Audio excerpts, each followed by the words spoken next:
Record उत्पादन के बावजूद भी हमारे कृषि क्षेत्र में समस्याएं हैं।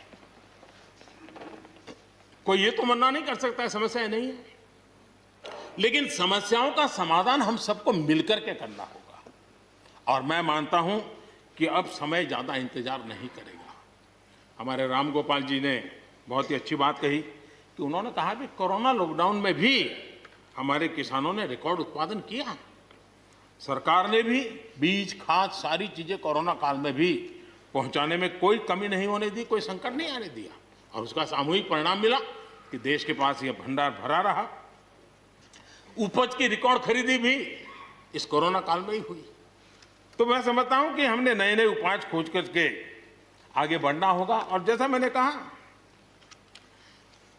कोई भी हम कई कानून है, हर कानून में 2 साल 5 साल के बाद, कभी 2 महीने 2-3 महीने के बाद सुधार करते ही करते हैं।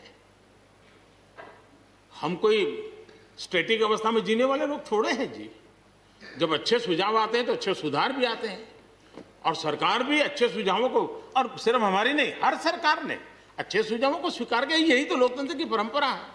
और इसलिए अच्छा करने के लिए अच्छे सुझावों के साथ, अच्छे सुधारों की तैयारी के साथ हम सबको आगे बढ़ना चाहिए। मैं आप सबको निमंत्रण देता हूं, आइए हम देश को आगे ले जाने के लिए, कृषि क्षेत्र की समस्याओं का समाधान करने के लिए आंदोलनकारियों को समझाते हुए हमने देश को आगे ले जाना होगा।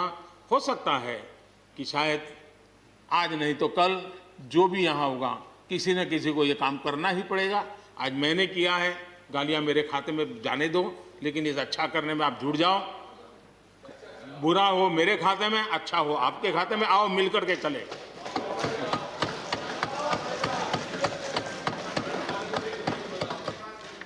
और मैं लगातार, हमारे कृषि मंत्री जी लगातार किसानों से बातचीत कर रहे हैं, लगातार मीटिंगें हो रही हैं, और अभी तक कोई तनाव पैदा नहीं हुआ है। एक दूसरे की बात को समझने का, समझाने का प्रयास चल रहा है।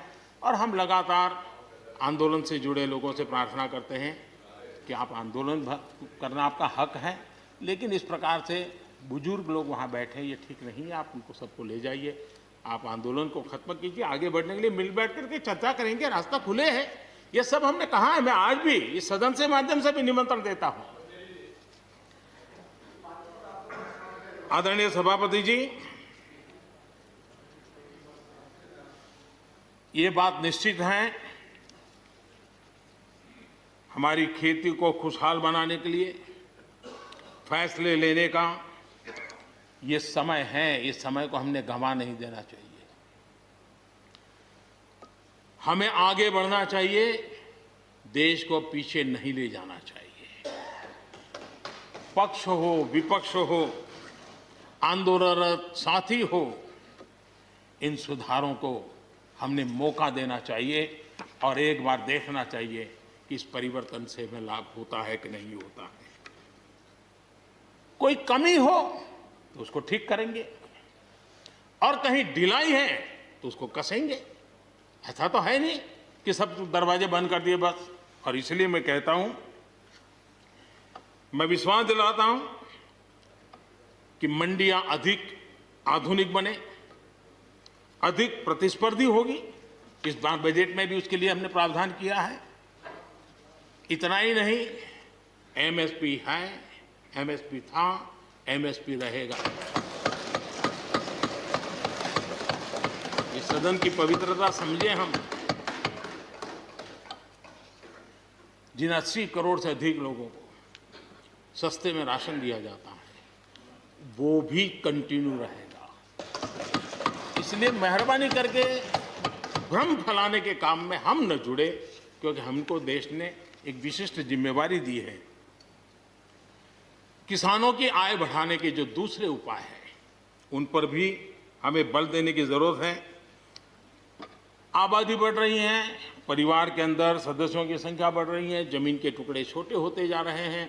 ऐसी स्थिति में हमें कुछ न कुछ ऐसा करना ही होगा ताकि किसानी पर बोझ कम हो, और हमारे किसान के परिवार के लोग भी रोजी रोटी कमाने के लिए, उनके लिए हम और अवसर उपलब्ध करा सकें।